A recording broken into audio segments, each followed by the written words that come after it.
Di sebuah rumah kecil di sudut sebuah kota yang sedang tumbuh, ada sebuah keluarga muda yang hidupnya tidak mewah, tapi hangat, selalu hangat. Rumah itu tidak besar. Ada teras depan kecil tempat papa biasa duduk di sore hari sambil membaca koran. Ada dapur yang selalu berbau harum karena mama hampir setiap sore memasak dari bahan-bahan yang ia beli sendiri dari pasar pagi. Ada satu ruang tamu dengan sofa yang sudah agak kempes busanya, tapi selalu bersih karena mama tidak pernah membiarkan debu menginap lebih dari semalam di rumah mereka. Dan di kamar tidur kecil di sudut belakang rumah, tinggallah Raka. Raka lahir pada suatu pagi di bulan Maret ketika hujan turun dengan sangat lebat. Papa bilang, waktu mama sedang berjuang di rumah sakit, ia duduk di luar pintu ruang bersalin sambil berdoa dengan tangan yang gemetar. Dan ketika tangis bayi pertama kali terdengar, papa menangis juga. Bukan karena sedih, tapi karena ada sesuatu yang masuk ke dalam dadanya saat itu. Sesuatu yang besar sekali, yang tidak pernah bisa ia jelaskan dengan kata-kata, yang selalu ia sebut dengan kata yang paling sederhana di dunia, syukur. Raka tumbuh menjadi anak yang ceria dan sedikit ribut. Ia suka berlari di sekitar meja makan.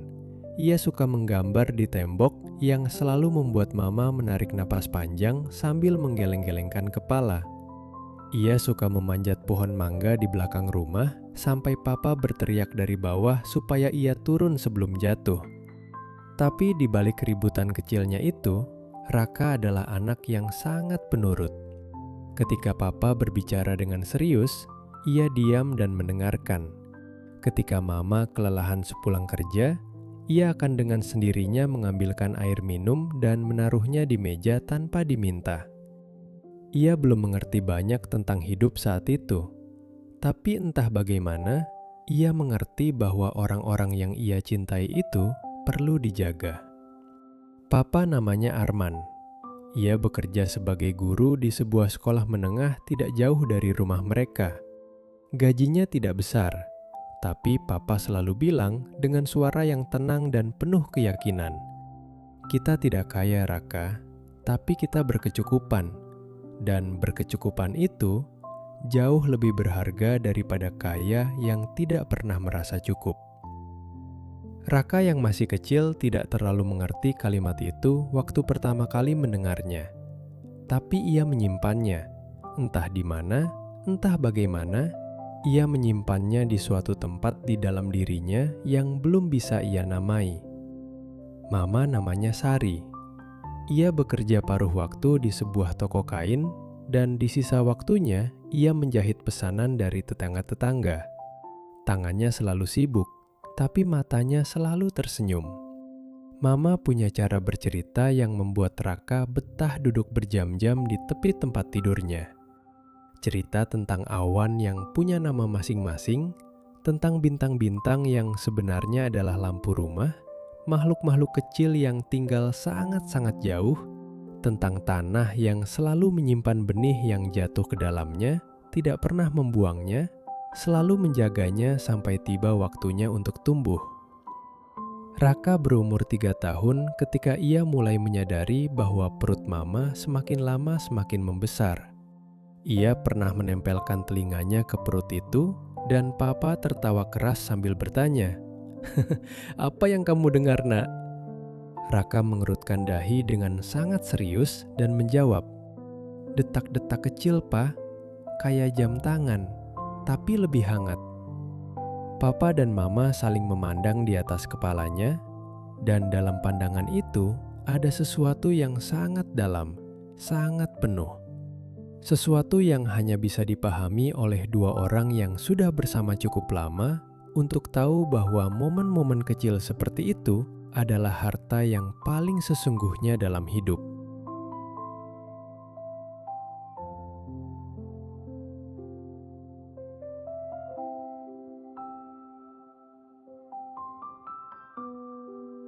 Dira lahir di musim kemarau, ketika langit biru dan udara panas dan kering.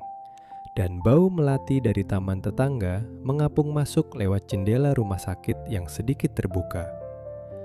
Raka yang saat itu berumur 3 tahun lebih sedikit, menunggu di rumah bersama Bibi. Ia tidak bisa tidur malam itu.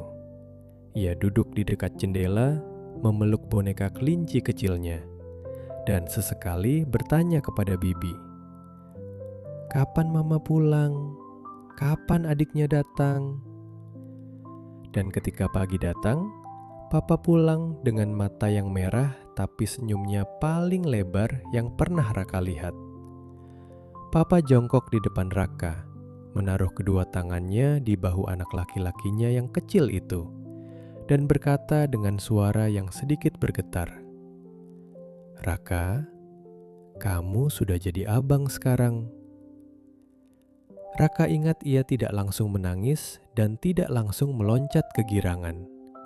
Ia hanya terdiam sebentar, matanya menatap mata Papa, dan ada sesuatu yang berpindah di dalam dirinya saat itu.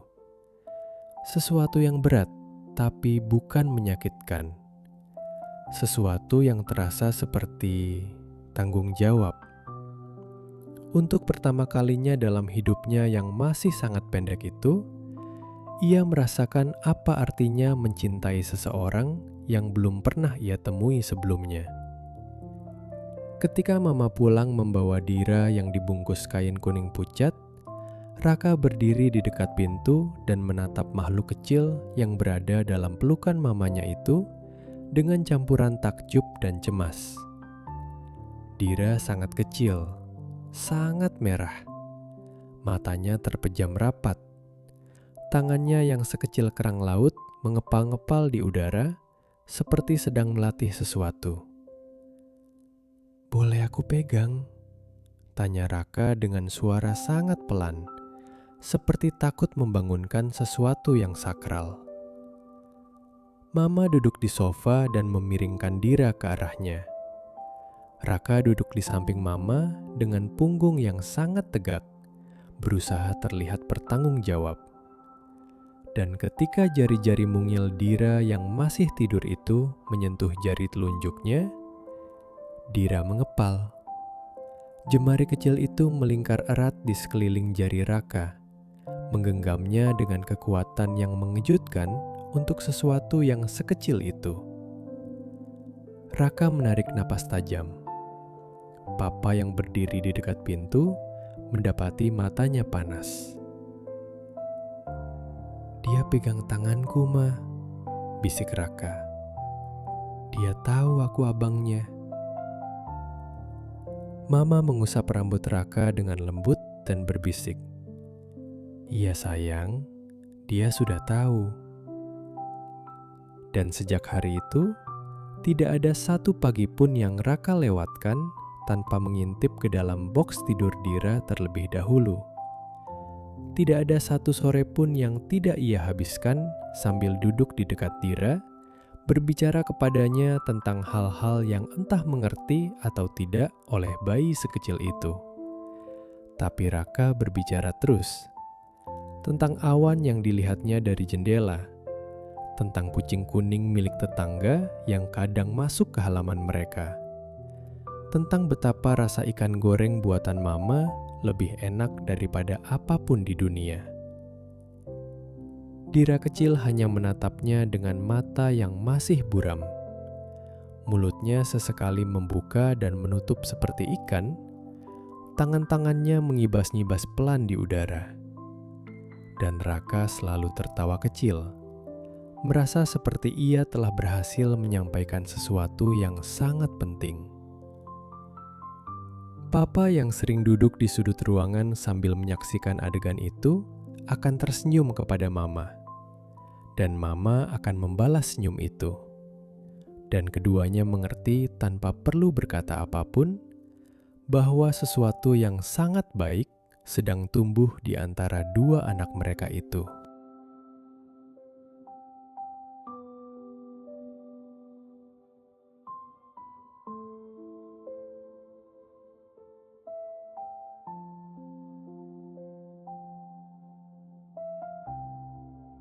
Ada masa-masa dalam hidup seseorang yang baru bisa disebut emas ketika sudah dikenang dari kejauhan.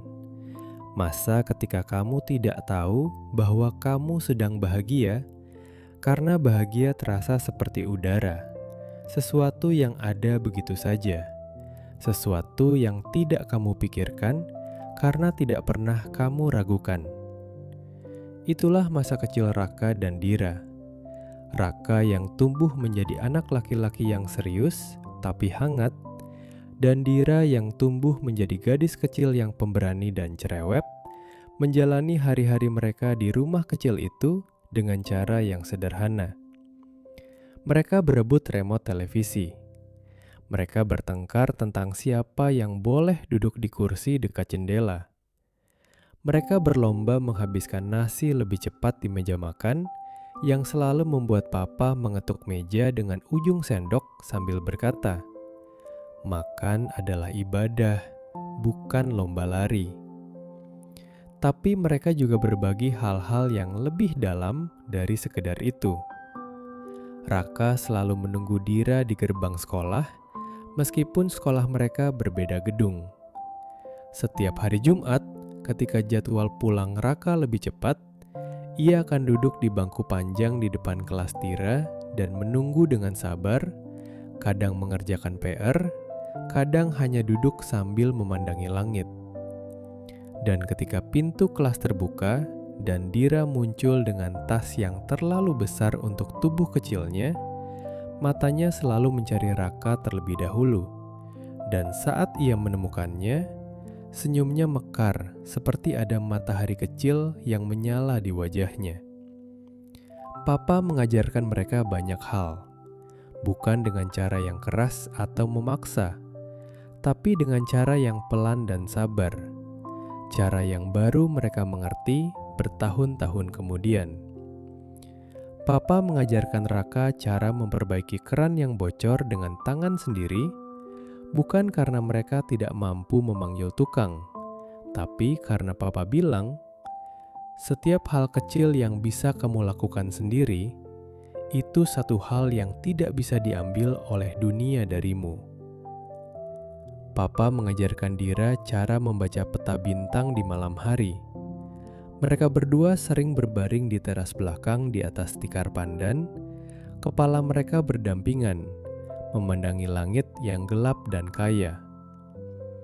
"Itu Orion," kata Papa sambil menunjuk dengan jari. "Dan itu bintang selatan. Kamu tahu kenapa penting untuk tahu bintang-bintang itu, Dira?" Dira menggeleng. "Karena selama kamu tahu di mana bintang-bintang itu berada, kamu tidak akan pernah benar-benar tersesat," kata Papa dengan suara yang tenang dan penuh.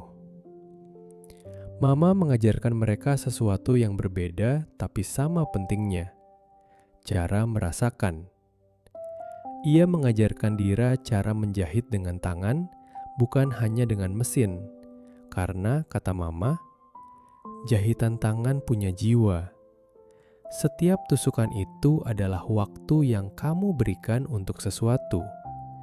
Dan sesuatu yang dibuat dengan waktu yang tulus tidak akan mudah rusak. Dira mendengarkan dengan serius. Lidahnya sedikit terjulur keluar, seperti yang selalu ia lakukan saat berkonsentrasi. Mama mengajarkan Raka cara memasak nasi goreng yang enak, tidak hanya dari bumbu, tapi dari sabar. "Jangan buru-buru mengaduk, Raka. Biarkan nasinya kenalan dulu sama panasnya wajan. Segala sesuatu perlu waktu untuk menjadi sesuatu yang baik." Raka mengangguk dengan sangat serius di depan kompor. Apron yang terlalu besar untuk tubuhnya terikat miring di pinggangnya. Di meja makan setiap malam, mereka berempat duduk bersama. Papa selalu yang pertama mengangkat sendok setelah mengucapkan syukur dengan suara pelan. Mama selalu menambahkan makanan ke piring Raka dan Dira tanpa diminta, karena matanya sudah hafal betul kapan piringnya mulai kurang isi. Raka dan Dira bergantian bercerita tentang hari mereka di sekolah, dan Papa dan Mama mendengarkan dengan sepenuh perhatian mereka, karena mereka percaya bahwa mendengarkan adalah bentuk cinta yang paling jujur. Malam-malam seperti itulah yang nanti akan diingat oleh Raka dan Dira jauh-jauh di kemudian hari, ketika mereka sudah dewasa dan dunia sudah mengubah banyak hal. Mereka akan ingat lampu meja makan yang selalu agak redup. Mereka akan ingat suara sendok beradu piring. Mereka akan ingat suara papa yang tertawa pelan saat Dira menceritakan sesuatu yang lucu dengan sangat dramatis. Mereka akan ingat tangan mama yang selalu hangat. Dan mereka akan ingat bahwa dulu ada masa di mana semua orang yang mereka cintai duduk di satu meja yang sama, dan dunia terasa sekecil dan seindah meja makan itu.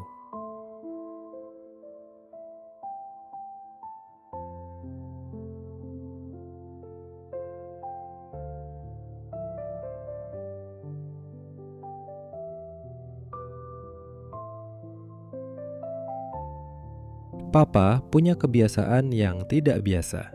Setiap kali ada momen yang ia anggap penting, entah itu momen sederhana atau momen yang terasa besar, ia akan berhenti sebentar, memandang Raka atau Dira, dan berkata sesuatu yang baru akan mereka mengerti jauh kemudian. Waktu Raka berumur 8 tahun dan menangis karena tidak dipilih menjadi kapten tim sepak bola sekolah, Papa duduk di sampingnya di tepi tempat tidur dan tidak langsung berkata apapun. Ia hanya duduk di sana, membiarkan Raka menangis sampai tangisnya pelan-pelan berhenti sendiri.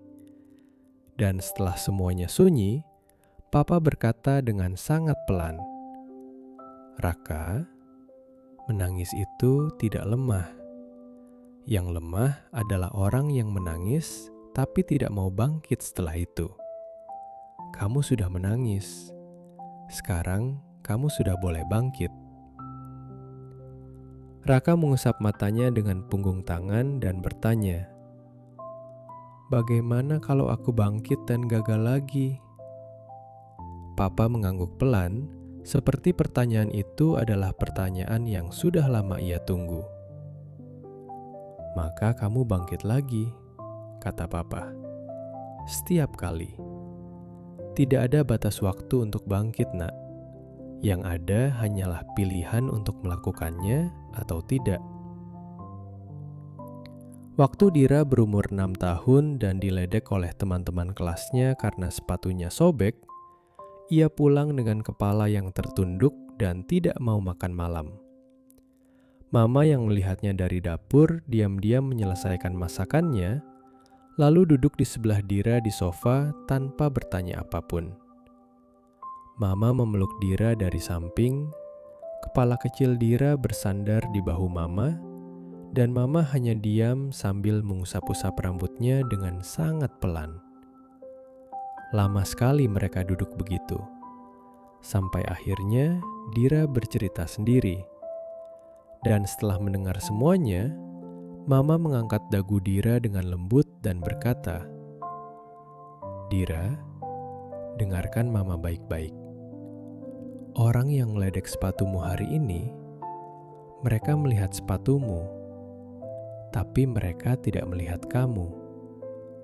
Dan seumur hidupmu, kamu akan bertemu dua jenis orang, yang melihat kulitnya dan yang melihat dalamnya.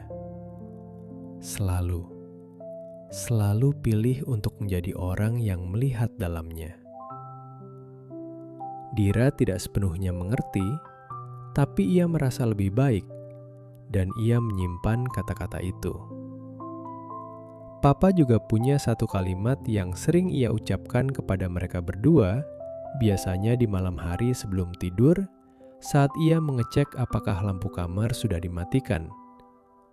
Ia akan berdiri sebentar di ambang pintu kamar Raka atau kamar Dira, memandang mereka yang sudah setengah mengantuk, dan berkata dengan suara yang sangat pelan tapi sangat jelas, "Apapun yang terjadi besok, ingat, Papa dan Mama ada di sini. Dan selama kita ada, tidak ada yang perlu kamu hadapi sendirian. Raka dan Dira tidak pernah menjawab kalimat itu. Mereka biasanya hanya mengangguk dengan mata yang sudah berat. Tapi kalimat itu meresap, pelan-pelan, seperti air yang meresap ke dalam tanah yang subur. Mereka tidak tahu bahwa kalimat itu suatu hari nanti akan menjadi pegangan yang paling kuat yang mereka miliki di dunia.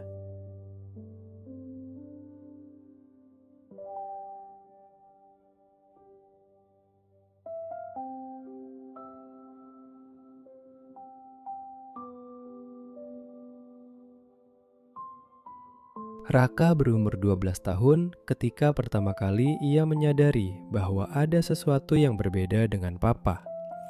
Awalnya hanya hal-hal kecil yang ia perhatikan, hal-hal yang mungkin tidak diperhatikan oleh orang lain. Papa mulai batuk lebih sering. Papa mulai pulang kerja dengan wajah yang lebih lelah dari biasanya. Papa yang dulu selalu makan 2 piring nasi, sekarang sering meninggalkan setengah piringnya. Raka tidak bertanya. Ia masih terlalu muda untuk tahu cara bertanya tentang hal-hal yang mungkin tidak ingin didengar jawabannya. Tapi ia mulai lebih sering memerhatikan papa dengan cara yang berbeda. Bukan dengan mata anak kecil yang menatap seseorang yang hebat dan kuat, tapi dengan mata seseorang yang mulai belajar bahwa orang-orang yang paling kita cintai bisa menjadi rapuh. Dira yang saat itu baru berumur 9 tahun tidak terlalu memperhatikan perubahan itu. Ia masih dalam dunianya sendiri yang penuh dengan buku bacaan, teman-teman sekolah, dan obsesinya yang baru terhadap menggambar bunga-bunga yang ia lihat di taman. Tapi malam itu, Raka tidak bisa tidur. Ia berbaring di tempat tidurnya dan mendengar suara orang tua berbicara pelan di balik dinding kamar mereka. Bukan bertengkar, bukan juga tertawa, hanya bicara dengan nada yang sangat rendah, dengan jeda-jeda panjang di antara kalimat, dengan suara yang terdengar seperti orang yang sedang berusaha keras untuk tetap tenang. Ia tidak mendengar apa yang mereka bicarakan. Tapi ia tahu dengan cara yang tidak bisa ia jelaskan bahwa sesuatu sedang terjadi, sesuatu yang besar.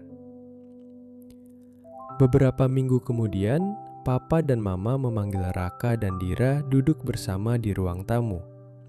Itu adalah sore hari. Langit di luar berwarna oranye kemerahan yang sangat indah, tapi tidak ada yang memperhatikannya saat itu. Papa duduk di sofa dengan tegak, tangannya di atas lutut. Mama duduk di sebelahnya, menautkan jari-jarinya dengan jari-jari Papa. Raka dan Dira duduk di hadapan mereka, bahu mereka hampir bersentuhan. Papa mau cerita sesuatu kepada kalian, kata Papa dengan suara yang tenang. Terlalu tenang. Papa sudah ke dokter beberapa kali belakangan ini, dan ternyata ada sesuatu di dalam tubuh Papa yang sedang tidak baik-baik saja. Dira menatap Papa tanpa berkedip. Raka menelan ludah. "Papa sakit?" tanya Dira dengan suara kecil. Papa mengangguk pelan. "Iya sayang, Papa sakit. Tapi Papa mau kalian tahu bahwa Papa akan berjuang sekuat tenaga. Dan apapun yang terjadi nanti, Papa ingin kalian ingat satu hal." Papa menatap Raka terlebih dahulu, kemudian Dira. Matanya jernih. Tidak ada air mata di sana, meskipun di sudut mata Mama sudah ada yang menggenang. "Hidup ini tidak selalu adil," kata Papa pelan. "Tapi selama kita punya satu sama lain, kita tidak akan pernah benar-benar kalah. Keluarga kita ini adalah benteng yang tidak ada gunanya badai apapun menyerangnya. Kita berdiri bersama, selalu." Raka merasakan sesuatu yang besar sekali bergerak di dadanya. Ia menggigit bibir bawahnya supaya tidak menangis, karena ia pikir ia harus kuat, karena ia pikir itulah yang dilakukan seorang kakak. Ia tidak tahu saat itu bahwa menahan tangis bukan tanda kekuatan. Ia baru belajar itu bertahun-tahun kemudian. Dira merangkul lengan papa dengan kedua tangannya, menekan pipinya ke bahu papa, dan berkata dengan suara yang sangat pelan, "Papa tidak boleh pergi ya." Papa menutup mata sebentar, menekan bibirnya ke puncak kepala Dira. "Papa akan berusaha," bisiknya. "Papa janji akan berusaha."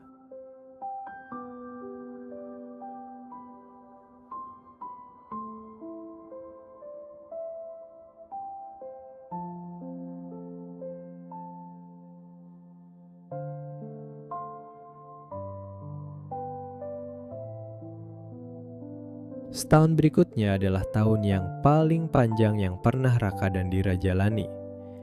Ada kunjungan-kunjungan ke rumah sakit yang membuat mereka belajar hafal bau lorong-lorong putih itu, bau cairan pembersih dan plastik, dan sesuatu yang lebih dalam dari itu, sesuatu yang tidak bisa dibersihkan oleh cairan apapun. Ada hari-hari ketika papa tampak lebih kuat, bisa duduk di teras dan menyesap teh jahe buatan mama sambil membaca. Dan mereka semua berpura-pura bahwa hari-hari biasa masih ada. Ada hari-hari ketika papa sangat lemah sehingga hanya tidur seharian. Dan rumah menjadi lebih sunyi dari yang seharusnya. Raka berubah dalam setahun itu. Ia bukan lagi anak laki-laki 12 tahun yang ribut dan kadang ceroboh. Ia menjadi lebih pendiam, lebih perhatian. Ia mulai membantu mama mengerjakan pekerjaan-pekerjaan rumah tanpa diminta. Ia mulai belajar cara memasak lebih banyak masakan karena mama semakin sering kelelahan sepulang dari rumah sakit menemani papa. Ia mulai menjemput Dira dari sekolah setiap hari, bukan hanya hari Jumat. Dira di sisi lain menjadi lebih pendiam dengan cara yang berbeda. Ia lebih banyak menggambar. Buku-buku sketsanya penuh dengan gambar-gambar yang tidak ia tunjukkan kepada siapapun. Ia sering duduk di dekat tempat tidur papa di sore hari, mengerjakan pekerjaan rumahnya di lantai sambil sesekali melirik papa yang tidur. Seperti ia tidak mau jauh. Seperti ia ingin memastikan dengan matanya sendiri bahwa papa masih ada. Papa di sela-sela lemahnya masih mencoba berbicara kepada mereka, masih mencoba mengajarkan sesuatu. Suatu hari, ketika kondisinya sedang agak baik dan ia duduk di kursi di dekat jendela, ia memanggil Raka. Raka duduk di lantai di sisinya. Papa menatap keluar jendela ke arah pohon jambu di halaman yang sedang berbunga kecil-kecil. "Raka," kata Papa pelan. "Kamu tahu kenapa pohon itu tetap berbunga meskipun musim belum pasti?" Raka memandang pohon itu. "Tidak tahu, Pa." Papa tersenyum tipis. "Karena pohon itu tidak menunggu kondisi sempurna untuk tumbuh. Ia tumbuh dengan kondisi yang ada. Dan itulah yang Papa harap bisa kamu lakukan juga, Nak. Apapun kondisi yang ada di depanmu nanti, kamu tumbuh. Kamu terus tumbuh." Raka tidak menjawab. Tenggorokannya terasa terlalu sesak untuk berkata apapun. Ia hanya mengangguk, sangat pelan, dan Papa menepuk pundaknya sekali, tepukan yang terasa seperti satu kalimat penuh yang tidak perlu diucapkan. Papa juga pernah berbicara kepada Dira secara khusus di suatu sore ketika hanya mereka berdua di kamar. Dira sedang membacakan buku cerita untuk Papa karena matanya sudah lelah membaca sendiri. Suara Dira yang pelan dan teratur mengisi ruangan yang hangat itu. Dan di tengah-tengah cerita, Papa mengangkat tangannya pelan dan Dira berhenti. "Dira," kata Papa dengan suara yang sangat halus. Kamu gadis yang sangat kuat, tahu tidak? Dira mengedipkan matanya, tidak tahu harus menjawab apa. Kamu selalu terlihat seperti kamu tidak apa-apa, bahkan ketika kamu tidak apa-apa. Itu kekuatan. Tapi Papa mau bilang satu hal. Papa mengambil tangan Dira yang kecil dengan tangannya yang sudah lebih kurus dari sebelumnya. Tidak selalu harus terlihat kuat, Dira. Kadang, mengatakan bahwa kamu lelah, mengatakan bahwa kamu takut, mengatakan bahwa kamu butuh bantuan, itu juga bentuk keberanian. Jangan sembunyikan rasa sakitmu sendirian. Kamu punya abangmu, kamu punya mama, dan kamu selalu punya Papa di sini. Papa meletakkan tangan Dira di dadanya. Dira menangis diam-diam malam itu setelah Papa tertidur. Ia tidak ingin Papa mendengarnya menangis, tapi air matanya tidak bisa ditahan. Ia menangis untuk hal yang belum terjadi, tapi sudah bisa ia rasakan mendekat perlahan-lahan, seperti awan gelap di cakrawala yang masih jauh, tapi sudah cukup besar untuk dikenali.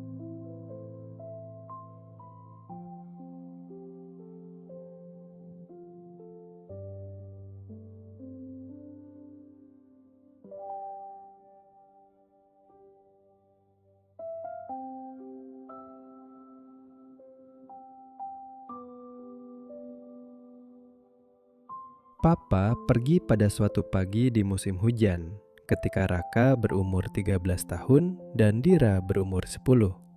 Perginya tidak tiba-tiba dan tidak keras. Perginya seperti matahari yang turun di sore hari, perlahan-lahan dengan warna-warna yang masih indah sampai di akhir. Sampai langit menjadi gelap dengan cara yang paling tenang. Malam sebelumnya, Papa masih bisa berbicara. Suaranya lemah, tapi kata-katanya jelas. Ia meminta Raka dan Dira duduk di sisi kiri dan kanan tempat tidurnya. Mama duduk di kursi dekat kepala tempat tidurnya, menggenggam tangannya. Papa memandang Raka terlebih dahulu, lama sekali, seperti sedang mencetak wajah itu ke dalam sesuatu yang lebih dalam dari ingatan. Kemudian ia memandang Dira dengan cara yang sama. Dan kemudian ia memandang Mama. "Aku beruntung sekali," kata Papa dengan suara yang sangat pelan. "Sangat beruntung." Mama memejamkan mata sebentar. Air matanya mengalir tanpa suara. Papa berpaling kepada Raka. "Raka, jaga adikmu. Bukan karena adikmu tidak kuat, karena ia sangat kuat. Tapi karena itulah artinya menjadi abang, bukan menjadi perisai, menjadi teman yang selalu ada."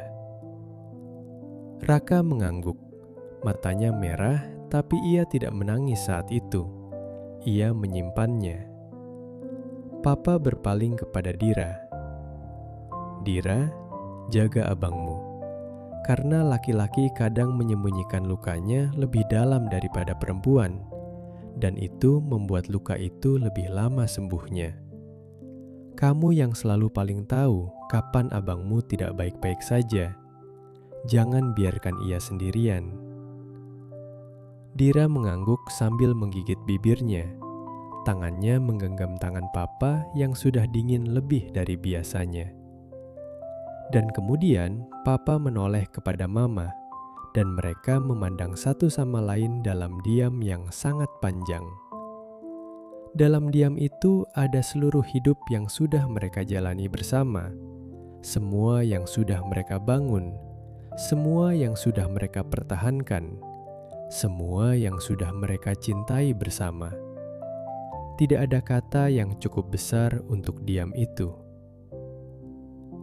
"Terima kasih," kata Papa kepada Mama dengan suara yang hampir tidak terdengar. "Untuk semuanya." Mama menekan tangan Papa ke bibirnya. "Aku yang harusnya berterima kasih," bisiknya. Malam itu, mereka semua tidur di kamar yang sama. Raka di lantai di sisi kiri, Dira di lantai di sisi kanan. Mama di kursi dekat kepala tempat tidur, tidak melepaskan tangan papa. Lampu dimatikan. Hanya ada suara hujan di luar dan suara napas papa yang pelan dan teratur. Raka tidak tidur malam itu. Ia menatap langit-langit kamar dalam gelap dan mendengarkan suara hujan, mendengarkan napas papa, mendengarkan adiknya yang sudah tertidur di sisi lain tempat tidur. Dan di kepalanya, ia mengulang-ulang semua perkataan papa yang pernah ia dengar. Semua momen yang pernah mereka alami bersama, seperti sedang memastikan semuanya tersimpan dengan baik sebelum tidak bisa lagi ditambah. Pagi datang dengan sangat tenang, dan papa sudah tidak ada lagi. Perginya damai. Perginya seperti seseorang yang sudah menyelesaikan semua yang perlu diselesaikan, yang sudah mengatakan semua yang perlu dikatakan, dan kemudian dengan tenang memejamkan mata untuk tidur yang paling dalam. Mama yang pertama menyadarinya, dan tangis yang keluar dari tubuh mama saat itu adalah tangis yang tidak pernah terlupakan oleh Raka dan Dira seumur hidup mereka. Bukan tangis yang keras atau dramatis, tapi tangis yang dalam sekali.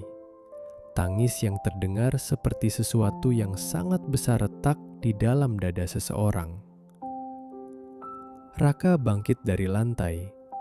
Ia berdiri sebentar, dan kemudian ia melakukan sesuatu yang baru pertama kali dilakukannya kepada ibunya.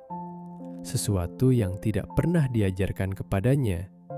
Sesuatu yang muncul begitu saja dari dalam dirinya. Ia memeluk mama dari belakang, mengeratkan kedua tangannya di sekeliling bahu mama yang terguncang-guncang, dan berdiri di sana, menjadi penopang yang masih belum tahu cara menopang, tapi mencoba dengan seluruh yang ia punya. Dira merangkak ke ranjang papa. Ia berbaring di sisinya, menempel di lengan papa yang sudah dingin, dan menangis tanpa suara.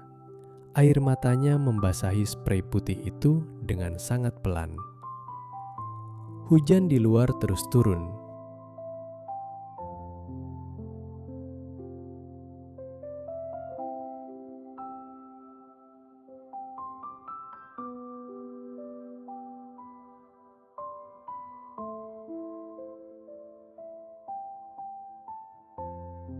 Dunia tidak berhenti berputar karena seseorang pergi.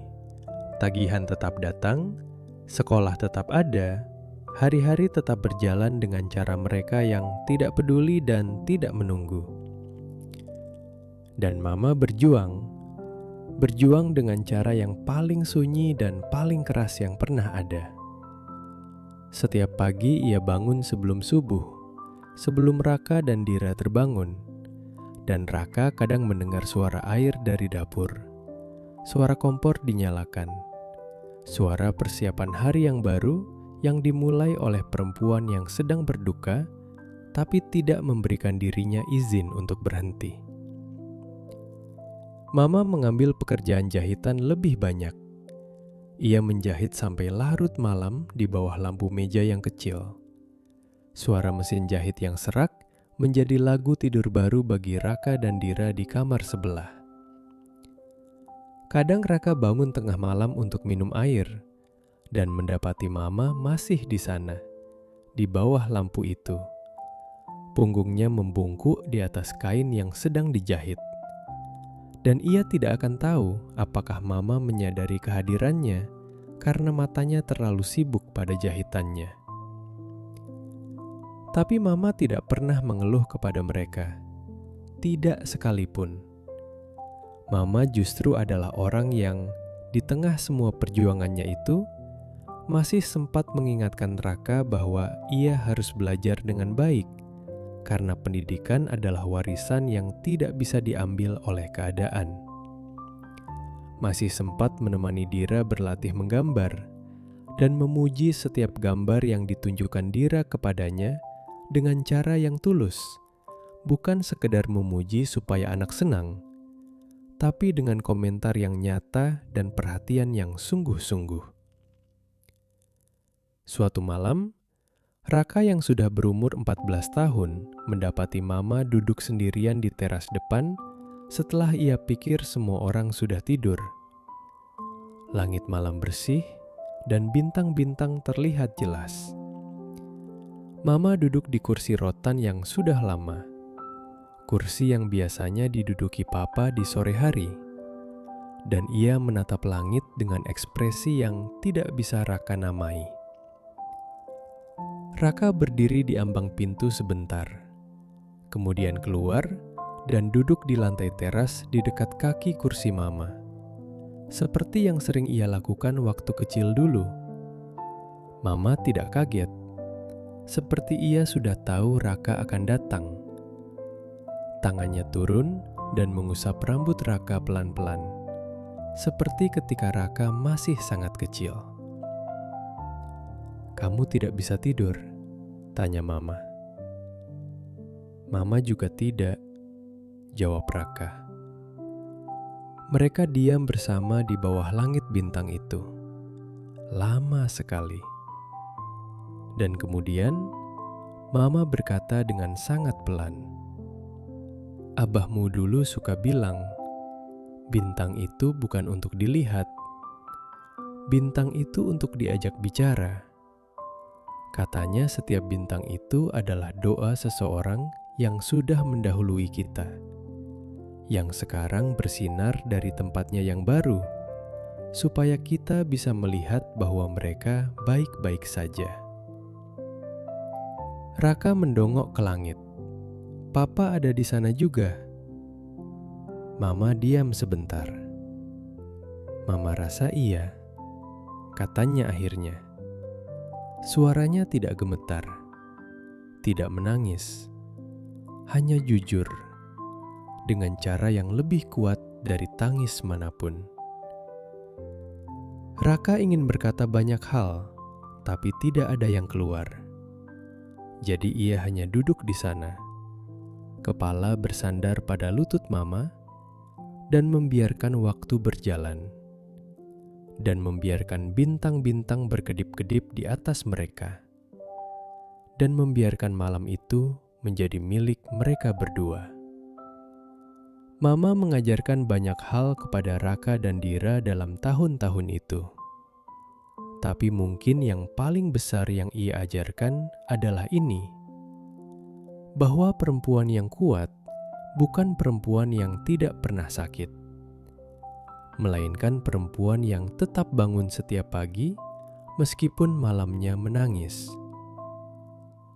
Raka menyimpan itu, Dira menyimpan itu, dan keduanya, masing-masing dengan caranya sendiri, tumbuh menjadi seseorang yang tidak takut pada rasa sakit, karena mereka sudah melihat bagaimana rasa sakit bisa ditanggung dengan kepala yang tegak.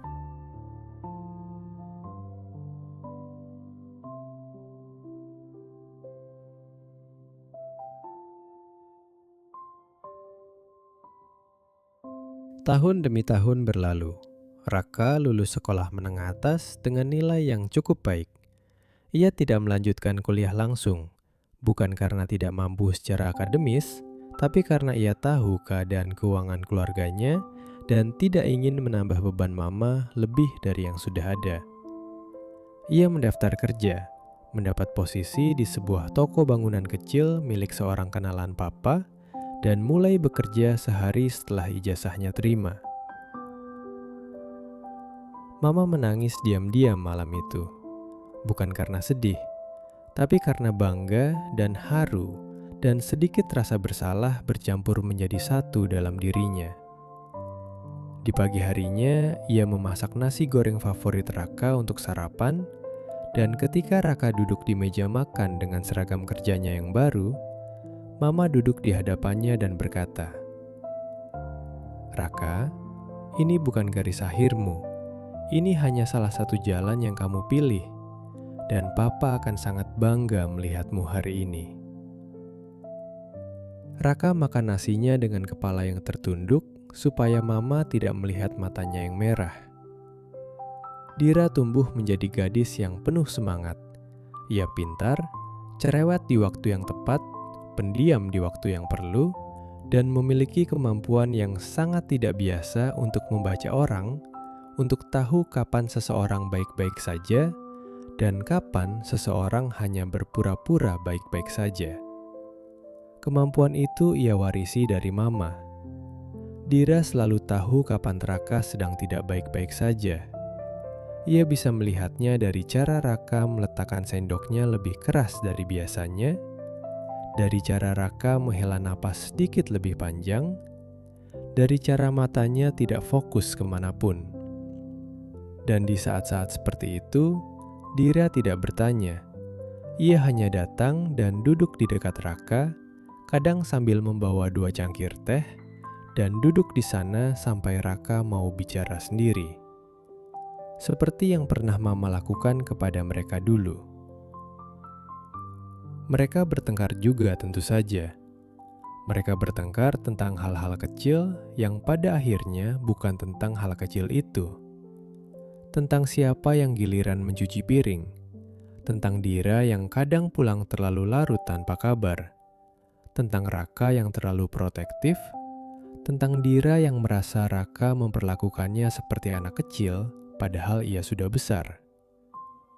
Tapi mereka tidak pernah membiarkan matahari terbenam di atas pertengkaran mereka.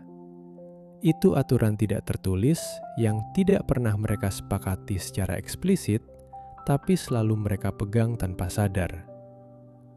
Sebelum tidur, selalu ada yang datang lebih dulu ke kamar yang lain, ketukan pelan di pintu, "Aku minta maaf tadi," atau "Aku tahu maksudmu baik," dan semuanya selesai. Itu pelajaran dari Papa. Selesaikan yang perlu diselesaikan sebelum kamu tidur, karena kamu tidak pernah tahu apakah besok masih ada kesempatan untuk menyelesaikannya. Suatu malam ketika Dira berumur 15 tahun, ia masuk ke kamar Raka yang sedang membaca dan duduk di tepi tempat tidurnya tanpa berkata apapun. Raka menutup bukunya dan menunggu. "Bang," kata Dira akhirnya, "kamu tidak menyesal kan? Tidak kuliah dulu supaya aku bisa?" Raka menatap adiknya lama. "Aku tidak menyesal," jawabnya. "Dan itu benar. Tapi itu tidak adil untuk kamu," kata Dira, matanya berkilat dengan sesuatu yang mirip rasa bersalah. Raka menggeleng. "Dira, dengarkan abang. Kamu ingat yang Papa pernah bilang? Keluarga bukan tentang adil dan tidak adil. Keluarga adalah tentang siapa yang bisa melakukan apa untuk siapa di saat yang tepat. Sekarang aku yang bisa, maka aku yang melakukan. Besok lusa mungkin giliranmu. Dan itu bukan hutang. Itu hanya cinta yang berpindah-pindah." Dira memeluk kakaknya dengan sangat erat malam itu. Dan Raka menepuk-nepuk punggung adiknya pelan, dengan sayang, dengan cara yang persis sama dengan cara Papa dulu menepuk punggung mereka berdua.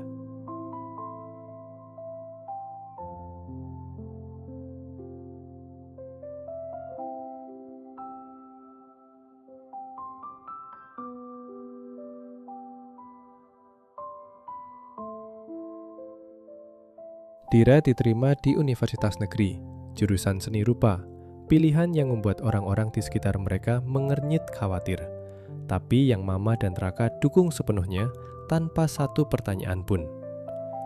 Hari pengumuman kelulusan, Dira lari dari ruang komputer di warnet dekat rumah ke rumah sambil memegang selembar kertas yang sudah dicetak.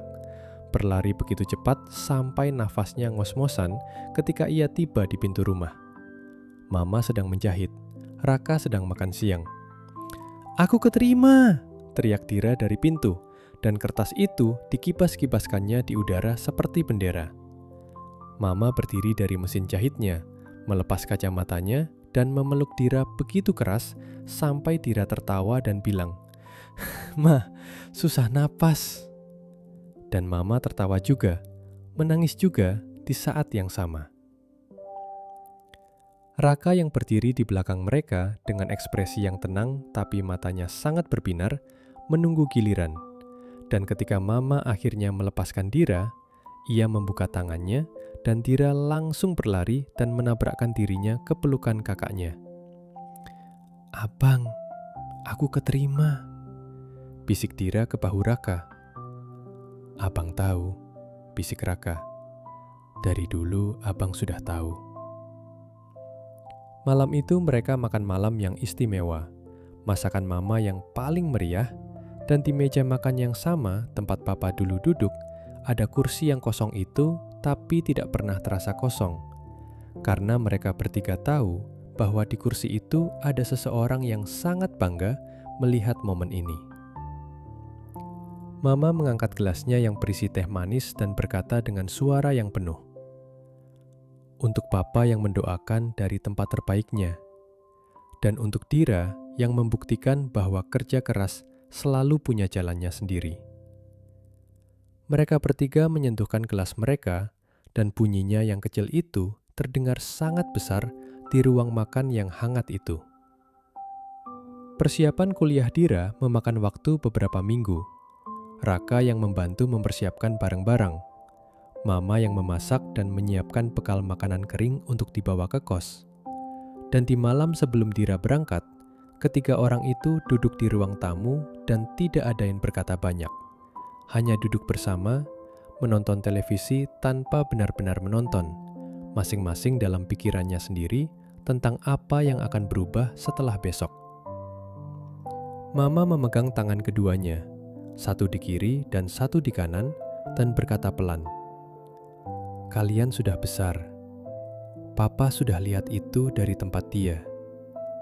Tapi kemanapun kalian pergi, ingat bahwa rumah ini selalu ada. Dan Mama selalu ada." Keesokan harinya, Raka yang mengantar Dira ke kos-kosannya dengan motor. Dira yang duduk di belakang memeluk pinggang kakaknya. Dan di perjalanan yang sekitar 1 jam itu, mereka tidak banyak bicara. Sesekali Dira menyandarkan dagunya ke bahu Raka, dan Raka membiarkannya, dan angin pagi membelai mereka berdua dengan cara yang terasa seperti pelukan. Ketika Raka sudah menitipkan Dira di kos-kosannya dan hendak pamit, Dira berdiri di depan pintu kamarnya yang baru dengan ekspresi yang susah dibaca. "Bang, kamu nanti baik-baik saja kan?" tanya Dira. "Sama Mama juga baik-baik saja." "Insya Allah," kata Raka. Kemudian menambahkan, "Dan kamu juga baik-baik saja, Dira.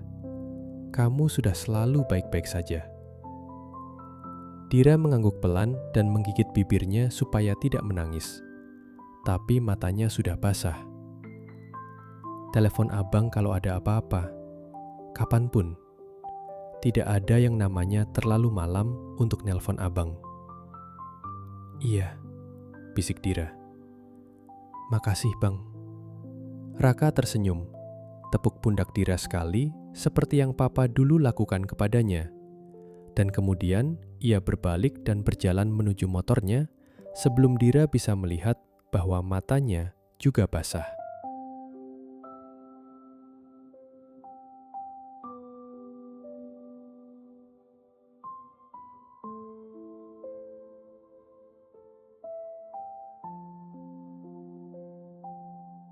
Raka memperhatikan perubahan pada Mama dengan cara yang sama seperti dulu ia memperhatikan perubahan pada Papa.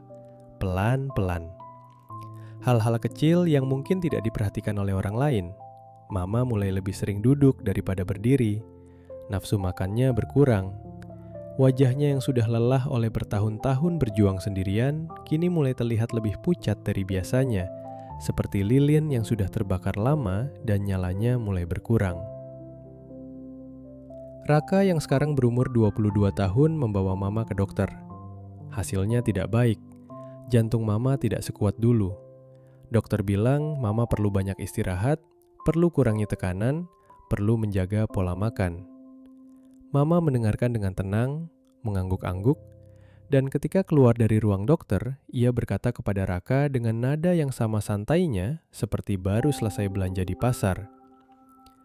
"Nanti kita mampir beli bakso dulu ya, Ra. Mama lapar." Raka yang berjalan di sebelahnya menahan sesuatu yang besar di dadanya dan hanya berkata, "Iya mah, kita beli bakso." Ia menelpon Dira malam itu. Dira yang mendengar kabar itu diam cukup lama di ujung telepon sebelum berkata dengan suara yang terkontrol. "Aku pulang akhir minggu ini, Bang." "Kamu tidak perlu batalkan ujian kamu," kata Raka. "Ini bukan tentang ujian," jawab Dira. Dira pulang, dan kehadiran Dira membuat Mama bersinar dengan cara yang berbeda. Mama duduk lebih tegak, senyumnya kembali penuh. Tangan Mama yang biasanya selalu sibuk itu, kini lebih banyak digunakan untuk mengusap rambut Dira, untuk memegang tangan Dira, untuk hal-hal yang terasa seperti ia sedang menghitung dan menyimpan. Suatu sore di akhir pekan itu, Mama memanggil Raka dan Dira duduk bersama di teras belakang, di tempat yang sama di mana Papa dan Dira dulu sering berbaring melihat bintang. Langit sore itu berwarna merah jambu yang sangat cantik, dan angin berhembus dengan sangat manis. Mama memandang langit itu lama sebelum berkata apapun. "Mama mau cerita sesuatu kepada kalian," kata Mama akhirnya dengan suara yang sangat tenang. "Mama capek, sayang. Bukan capek yang berarti Mama menyerah, tapi capek yang artinya Mama sudah berjalan sangat jauh, dan kaki Mama butuh istirahat yang lebih lama sekarang." Raka menghela napas yang sangat panjang. Dira memegang tangan Mama erat-erat. "Mama tidak takut," kata Mama.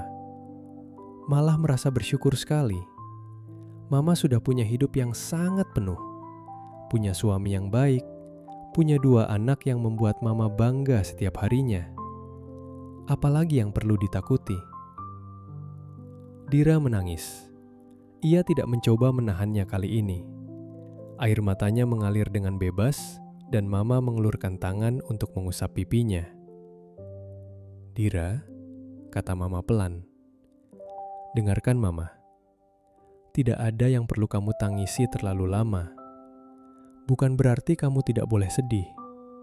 Tapi sedihmu jangan sampai lebih panjang dari hidupmu yang masih sangat panjang itu. Paham?" Dira mengangguk sambil terisak kecil. "Paham, Ma." Mama kemudian menatap Raka.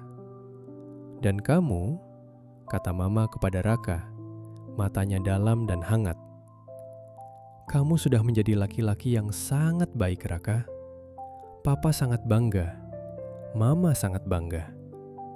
Tapi Mama mau kamu janji satu hal." "Apa, Ma?" tanya Raka dengan suara yang hampir tidak keluar. "Jangan biarkan dirimu terlalu sibuk menjaga semua orang sampai lupa menjaga dirimu sendiri.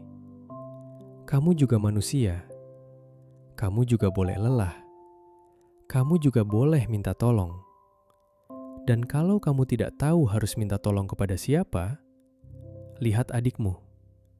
Ia selalu ada untukmu, seperti kamu selalu ada untuknya." Mereka bertiga duduk di teras itu sampai langit menjadi gelap dan bintang-bintang mulai muncul satu persatu. Mama ada di tengah, Raka di kirinya, Dira di kanannya.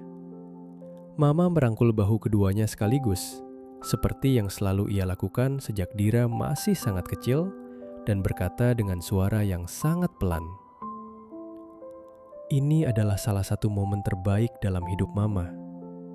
Ingat ini ya. Ingat momen ini." Mereka ingat. Mereka akan selalu ingat.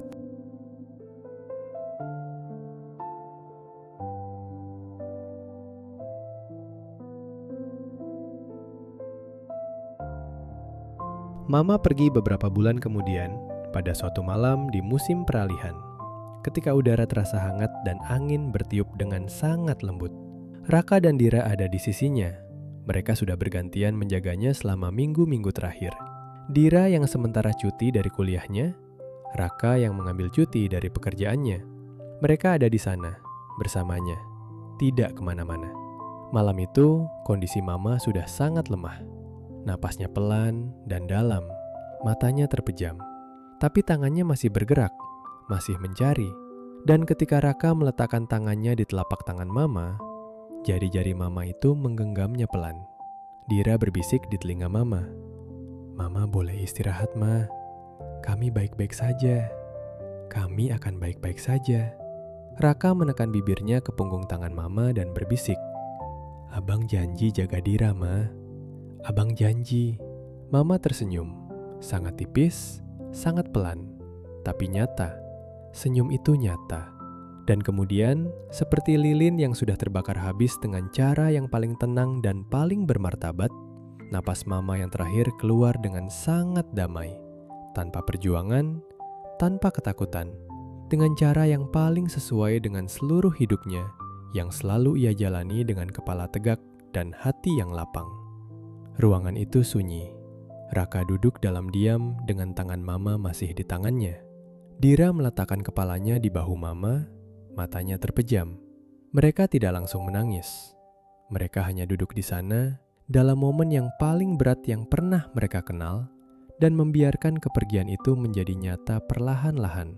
Seperti fajar yang datang bukan sekaligus, tapi sedikit demi sedikit. Cahayanya naik pelan-pelan, sampai akhirnya siang yang penuh tiba dan tidak ada yang bisa dilakukan selain menerimanya. Lama kemudian, Dira mengangkat kepalanya. Matanya merah dan basah. Ia memandang kakaknya. "Bang," kata Dira dengan suara yang sangat pelan. "Iya," jawab Raka. "Kita tidak sendirian kan?" Raka memandang adiknya lama, dan kemudian, untuk pertama kalinya malam itu, ia menangis. Bukan dengan sesegukan, bukan dengan dramatis, tapi dengan cara yang paling jujur. Air mata yang mengalir tanpa bisa ditahan lagi oleh laki-laki yang sudah terlalu lama berusaha kuat untuk semua orang. "Tidak," katanya akhirnya. Suaranya bergetar tapi jelas. "Kita tidak sendirian." Dan Dira memeluk kakaknya. Dua orang yang telah kehilangan segalanya dan pada saat yang sama memiliki segalanya karena mereka masih punya satu sama lain. Mereka menangis bersama dalam malam itu. Dan tangis itu bukan tangis kekalahan. Itu adalah tangis cinta. Tangis orang-orang yang pernah dicintai dengan sangat baik dan merasakan beratnya kehilangan orang-orang yang mencintai mereka itu.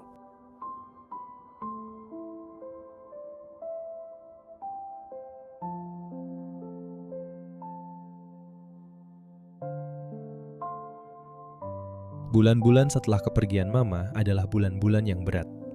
Tidak ada kata lain yang lebih tepat dari itu. Berat karena rumah kecil itu sekarang terasa terlalu besar untuk dua orang. Berat karena tidak ada lagi suara mesin jahit di larut malam. Tidak ada lagi aroma masakan yang memenuhi dapur di pagi hari. Tidak ada lagi kursi yang diduduki seseorang yang selalu tahu kapan harus bicara dan kapan harus diam. Raka kembali bekerja. Dira kembali kuliah. Mereka melanjutkan hidup, bukan karena mudah, tapi karena itulah yang selalu diajarkan kepada mereka. Kamu bangkit, setiap kali. Tidak ada batas waktu untuk bangkit, yang ada hanyalah pilihan untuk melakukannya. Mereka menelpon satu sama lain hampir setiap malam. Kadang lama, kadang hanya beberapa menit. Kadang tentang hal-hal penting, kadang tentang hal-hal yang tidak penting sama sekali. Hanya supaya ada suara yang familiar di ujung telepon. Suara yang mengingatkan bahwa di suatu tempat di dunia ini, ada seseorang yang sangat mengenal mereka. Dira lulus kuliah dengan nilai yang baik. Pameran kelulusan karyanya ditonton oleh Raka yang datang jauh-jauh. Duduk di kursi paling depan dengan ekspresi yang serius, tapi matanya selalu mengikuti kemanapun Dira bergerak. Dan setelah semuanya selesai, ia berkata kepada adiknya, "Papa dan Mama lihat ini tadi, Dira. Abang yakin itu." Dira yang sudah menahan air mata sejak tadi akhirnya tidak bisa menahannya lagi. Ada satu momen yang tidak pernah terlupakan. Beberapa bulan setelah lulus, Dira pulang ke rumah kecil itu. Rumah yang masih mereka pertahankan, yang masih mereka jaga dengan teliti karena tidak ada hati di antara mereka yang sanggup menjualnya. Ia berjalan-jalan di setiap sudut rumah seperti sedang mengunjungi tempat yang sangat dicintai setelah lama tidak bertemu. Ia berhenti di dapur, di mana masih ada apron mama yang tergantung di balik pintu. Di ruang tamu, di mana masih ada buku-buku papa yang tersusun di rak kecil. Di teras depan, di mana masih ada kursi rotan yang sudah tua itu. Dan di teras belakang, di mana bintang-bintang sudah mulai muncul di langit sore yang gelap. Dira duduk di atas tikar pandan yang sudah mulai lusuh, mendongak ke langit, dan dengan suara yang hanya bisa didengar oleh malam dan bintang-bintang itu, ia berkata, "Mama, Papa, Dira lulus. Dira baik-baik saja. Dan Raka juga baik-baik saja." Angin bertiup pelan di antara daun-daun pohon di halaman, dan entah kenapa, itu terasa seperti jawaban. Ada sesuatu yang Raka dan Dira pelajari selama bertahun-tahun itu. Sesuatu yang tidak diajarkan oleh satu buku pun. Sesuatu yang hanya bisa dipelajari oleh orang yang pernah kehilangan seseorang yang sangat dicintainya. Bahwa orang yang pergi tidak benar-benar menghilang. Mereka ada dalam cara Raka memperbaiki sesuatu yang rusak di rumah dengan tangannya sendiri, bukan memanggil orang lain. Karena Papa pernah bilang bahwa hal kecil yang bisa kamu lakukan sendiri tidak bisa diambil oleh dunia. Mereka ada dalam cara Dira menyelesaikan lukisannya, meskipun sudah lelah, meskipun hasilnya belum sempurna. Karena Mama pernah bilang bahwa segala sesuatu yang dibuat dengan waktu yang tulus tidak akan mudah rusak. Mereka ada dalam cara Raka menunggu adiknya di depan, tidak pernah meninggalkan lebih dulu. Karena sejak Dira masih sangat kecil, ada seseorang yang selalu menunggu di gerbang. Mereka ada dalam cara Dira duduk di sebelah Raka tanpa berkata apapun ketika ia tahu kakaknya sedang tidak baik-baik saja. Membiarkan kehadirannya menjadi lebih berbicara dari kata-kata manapun. Mereka ada dalam setiap meja makan yang mereka duduki bersama. Dalam setiap telepon malam yang tidak ada kepentingannya, tapi punya arti yang sangat dalam. Dalam setiap pertengkaran kecil yang selalu diselesaikan sebelum matahari terbenam. Papa dan Mama tidak pergi. Mereka hanya berpindah. Dari wujud yang bisa dipeluk, menjadi sesuatu yang lebih dalam dari pelukan. Dari suara yang bisa didengar, menjadi sesuatu yang lebih jelas dari suara. Mereka menjadi bagian dari cara Raka dan Dira menjadi manusia. Dan tidak ada yang bisa mengambil itu. Tidak ada yang bisa mengambil itu.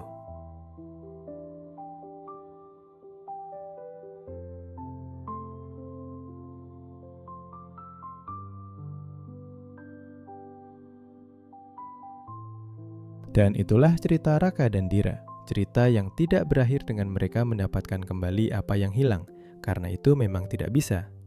Tapi cerita yang berakhir dengan mereka menemukan sesuatu yang lebih kuat dari apa yang hilang. Keyakinan bahwa cinta tidak mengenal kepergian. Keyakinan bahwa orang-orang yang kita cintai, meskipun sudah tidak bisa kita lihat, masih berbicara kepada kita melalui nilai-nilai yang mereka tanamkan, melalui kebiasaan-kebiasaan yang mereka ajarkan, melalui cara kita menjadi manusia yang kita jadi sekarang. Kalau kamu mendengarkan cerita ini malam ini, mungkin kamu sedang membawa sesuatu yang berat. Mungkin kamu sedang rindu seseorang. Mungkin kamu sedang merasa sendirian di tengah dunia yang sangat keras dan tidak selalu adil ini. Mungkin kamu sedang lelah dengan cara yang lebih dalam dari sekedar lelah fisik. Aku mau kamu tahu, itu wajar, itu manusiawi, dan kamu boleh merasakannya. Tapi aku juga mau kamu ingat ini, dan simpanlah ia di tempat yang paling dalam di dalam dirimu. Kamu tidak sendirian, tidak pernah benar-benar sendirian. Ada orang-orang yang mencintaimu, yang mungkin sudah tidak ada, yang mungkin jauh, yang mungkin tidak selalu tahu bagaimana cara mengatakannya, tapi mereka ada. Mereka selalu ada. Dan seperti yang Papa pernah katakan kepada Raka dan Dira di malam yang dingin itu, berdiri di ambang pintu kamar mereka sebelum lampu dimatikan, apapun yang terjadi besok, tidak ada yang perlu kamu hadapi sendirian. Tidurlah malam ini, tidurlah dengan tenang. Biarkan tubuhmu yang sudah bekerja keras hari ini beristirahat dengan sempurna. Biarkan pikiranmu yang sudah penuh itu melepaskan bebannya satu persatu, seperti melepaskan kerikil-kerikil kecil dari dalam kantong, satu persatu sampai ringan. Kamu aman malam ini. Kamu cukup. Kamu dicintai. Selamat malam. Selamat malam. Selamat malam. Untuk Papa dan Mama dimanapun kalian berada sekarang, terima kasih sudah mengajarkan kepada kita bahwa cinta yang sesungguhnya tidak pernah benar-benar selesai.